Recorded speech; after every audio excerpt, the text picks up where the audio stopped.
আসসালামু আলাইকুম ভিউয়ার্স। আমার বাচ্চার জন্য এখন নুডলস এবং পাস্তা দুইটা একসাথে রান্না করব। আগে পানি ফুটিয়ে নিচ্ছি। পাস্তাগুলো আগে দিয়ে দেই কারণ এগুলো একটু শক্ত, নুডলসটা নরম।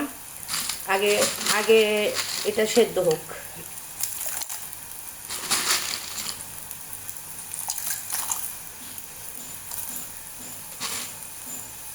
পাস্তাটা সেদ্ধ হতে একটু সময় লাগে, তাই এটা আগে দেই।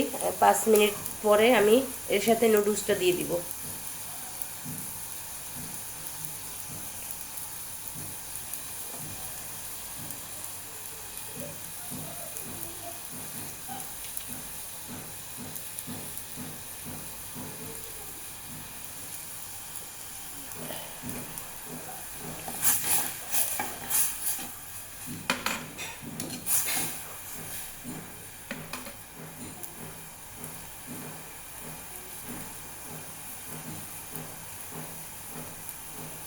পাস্তাটা একটু সেদ্ধ হতে সময় লাগে, সেদ্ধ হয়নি, আর একটু সময় লাগবে। তারপরে আমি নুডলসটা দিয়ে দিব এর ভিতরে।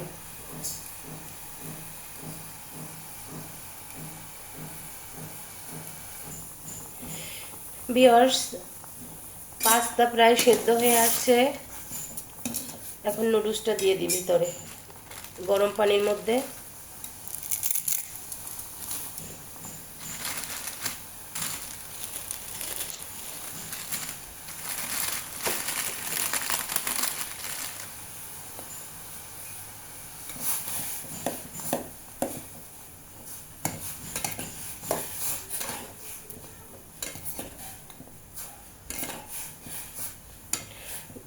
দুই বেলা, দিনের মধ্যে 2 বেলা যদি আপনার বাচ্চাকে আপনি নুডলস খাওয়ান, সাথে একটা ডিম থাকবে, তাহলে আপনার বাচ্চার গ্রোথ দিন দিন দেখবেন পরিবর্তন হয়ে আসছে।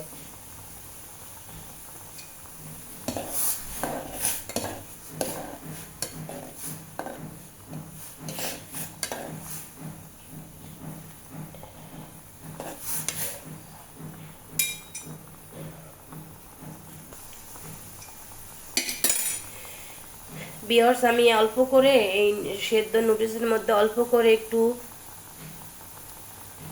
তেল ফেলে দিলাম, কারণ বেশি সেদ্ধ হয়ে যদি যায়, তাহলে এই নুডলসটা বেশি সেদ্ধ হলে তাহলে একটার সাথে একটা লেগে যায়। আর একটু তেল দেওয়া থাকলে পরে একটার সাথে একটা লাগে না, ঝরঝরা থাকে নুডলসটা। এর জন্য হালকা পরিমাণ আমি একটু সেদ্ধ করার সময় হালকা একটু তেল দিয়ে দিলাম ভিতরে।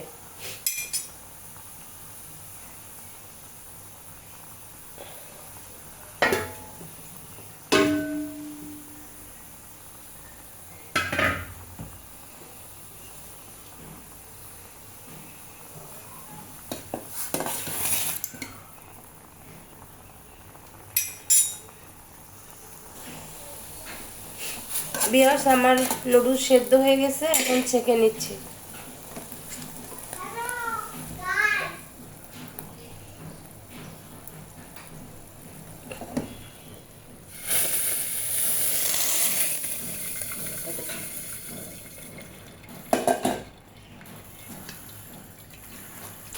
এই যে তেল দেওয়ার জন্য এর মধ্যে হালকা করে তেল ছেড়ে দিছিলাম। এখন দেখো গাইস, একদম ফ্রেশ ঝরঝরা, একটার সাথে একটা কিন্তু একটুও লাগেনি।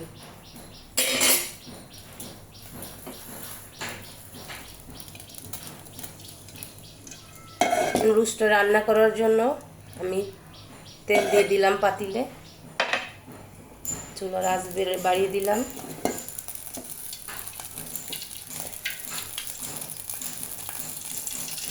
অল্প পরিমাণ পেঁয়াজ, আর ছোট বাচ্চা খাবে তো এর জন্য ঝালটা একটু কমিয়ে দিলাম অল্প করে।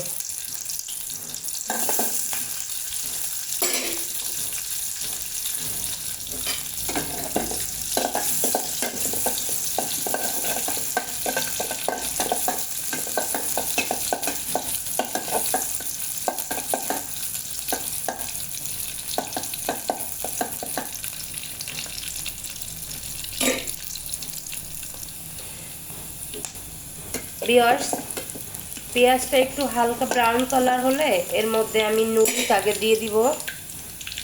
নুডলসটা ঢেলে দিলাম, পরে এর সাথে ওই যে সল্ট,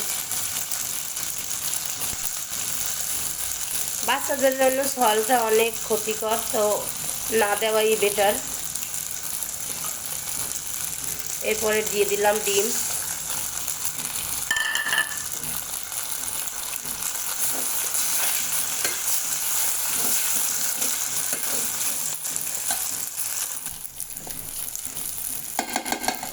ভিউয়ার্স আমার রান্না প্রায় শেষের দিকে। রান্না অল্প সময় নেড়ে চেড়ে উঠিয়ে ফেলবো।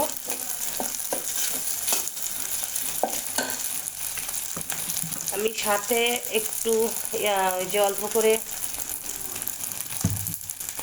সস দিয়ে দিলাম।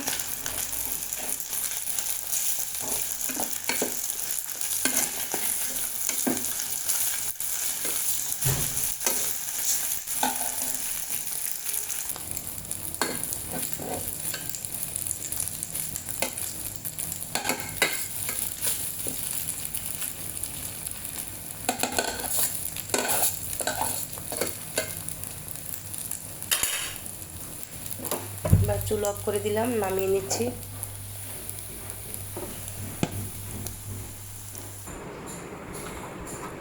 হ্যালো ভিউয়ার্স, নুডলস তো রান্না শেষ। এখন আমার বাচ্চা নুডলসটা পরিবেশন করবে।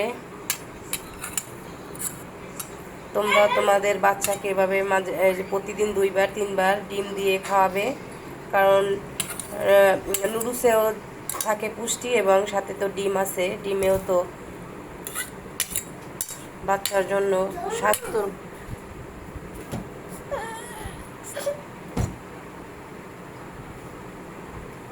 ঠিক আছে, সবাই ভালো থাকো, আল্লাহ হাফেজ, আসসালামু আলাইকুম।